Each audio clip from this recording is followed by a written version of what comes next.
usah disimbah minyak pada api yang sedang marak. Jangan ada penghinaan terhadap agama, apalagi Islam. Jangan kita terus dengan perbincangan ini seolah-olah ada malapetaka besar dalam negara. Ambil tindakan tegas segera dan kita kemudian harus maju dalam lapangan yang hendak kita terokai. Demikian peringatan Perdana Menteri Datuk Seri Anwar Ibrahim mengenai kontroversi yang membabitkan isu stalking yang tertera kalimah Allah baru-baru ini yang dilihat perlu disiasat dan diambil tindakan segera mengikut lunas undang-undang. Namun Anwar menegaskan hukuman terhadap pihak terbabit tidak seharusnya berlebihan.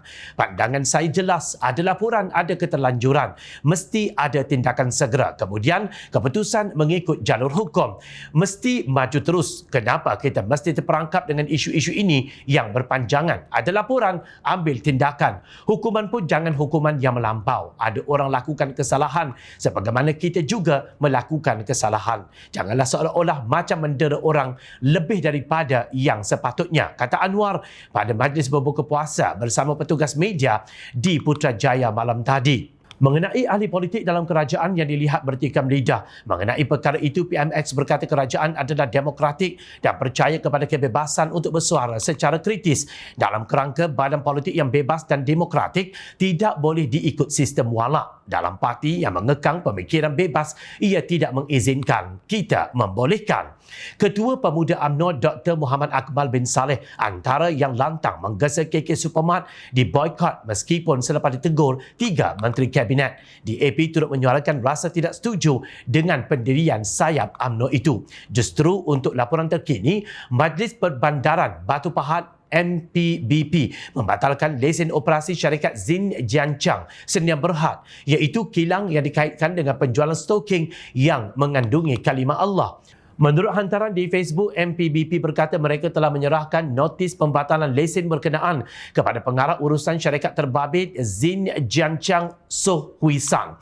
Kilang itu telah diserahkan notis di bawah Undang-Undang Kecil Pelesenan Perdagangan, Perniagaan dan Perindustrian MPBP 2016, kata MPBP.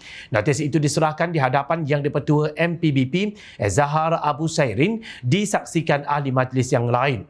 Sebelum ini, pengurusan Zin Jiancang mengumumkan bahawa operasi mereka ditutup sehingga Ahad ini untuk memastikan keselamatan kaki tangannya. Syarikat terbabit telah mengunci pintunya dan turut mempamerkan sepanduk di pintu pagar kilang mereka untuk menyatakan kekesalan atas kejadian itu dan berjanji akan mengekalkan komitmennya untuk memelihara sensitiviti masyarakat berbilang agama.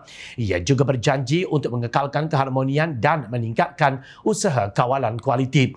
Sebelum itu, wujud desakan daripada Ketua Pemuda Amanah Nasional Hasbi Muda untuk KK Supermart mengambil tanggungjawab dengan mendedahkan petualang di sebalik kontroversi yang tercetus. Beliau menyifatkan permohonan maaf dibuat belum mencukupi kerana tiada penjelasan terperinci dibuat tentang bagaimana isu stalking dengan kalimah Allah boleh terlepas ke premis seolah-olah tiada tapisan dibuat. Kami berpendirian bahawa permohonan maaf daripada KK Supermart tidak mencukupi. Penjelasan dibuat dalam isu ini masih kabur dan tidak menerangkan secara terperinci bagaimana ia boleh berlaku. Justru kami berpendapat bahawa sekiranya pihak KK Supermart tidak mengambil tindakan yang lebih tegas dan jelas dalam isu ini, permohonan maaf sebegitu kita anggap sebagai tindakan main-main. Ini kerana bukan mudah untuk satu produk itu boleh dilepaskan ke dalam kedai. Dia sepatutnya melalui proses ketat. Kita harap tindakan tegas daripada kerajaan supaya kita tahu siapa petualang di sebalik insiden ini kerana kita bimbang. Selagi mana penjelasan terperinci tidak dibuat dan tidak ada jaminan bahawa ianya tidak akan berulang, maka kita merasakan bahawa tindakan yang lebih tegas wajar diambil. Katanya dalam sidang media di Parlimen baru-baru ini. Sesungguhnya ketegasan yang dizahirkan adalah munasabah supaya pihak yang bertanggungjawab memberi jaminan agar isu tersebut tidak berulang lagi.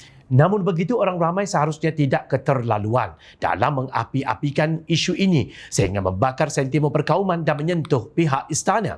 Sehingga kan ada pihak di sebelah sana mengambil kesempatan untuk menghina Raja-Raja Melayu dan menuduh kononnya istana tidak mengambil peduli. Malah ada yang sanggup menjaja cerita di media sosial kononnya kerajaan Madani ketika ini hanya merasa sensitif apabila sesuatu isu yang melibatkan sultan atau raja sahaja, namun tidak bersungguh apabila melibatkan kalimah Allah. Apa benda semua ini? Tolonglah ada rasa tanggungjawab. Jangan pula isu ini dijadikan modal untuk bakar sentimen perkauman agama dan menghina institusi raja. Tunjukkanlah ketegasan serta keseriusan kita sebagai rakyat dan umat Islam untuk menoktahkan isu sebegini agar tidak berulang. Jangan sekali mengambil kesempatan di sebaliknya dengan mencipta naratif dan pelbagai persepsi demi kepentingan politik dan peribadi. Agama Islam tidak akan tertegak dengan slogan dan laungan semata-mata. Sebaliknya, ia ditegakkan dengan amalan di dalam kehidupan kita ini sebagai umatnya. Islam ditegakkan secara penuh berhikmah dan bijaksana. Justru usah disimbah minyak pada api yang sedang marak, dibimbangi terbakar wajah yang selama ini terpancar 1000 pendustaan. Ingat, rakyat sentiasa memerhati.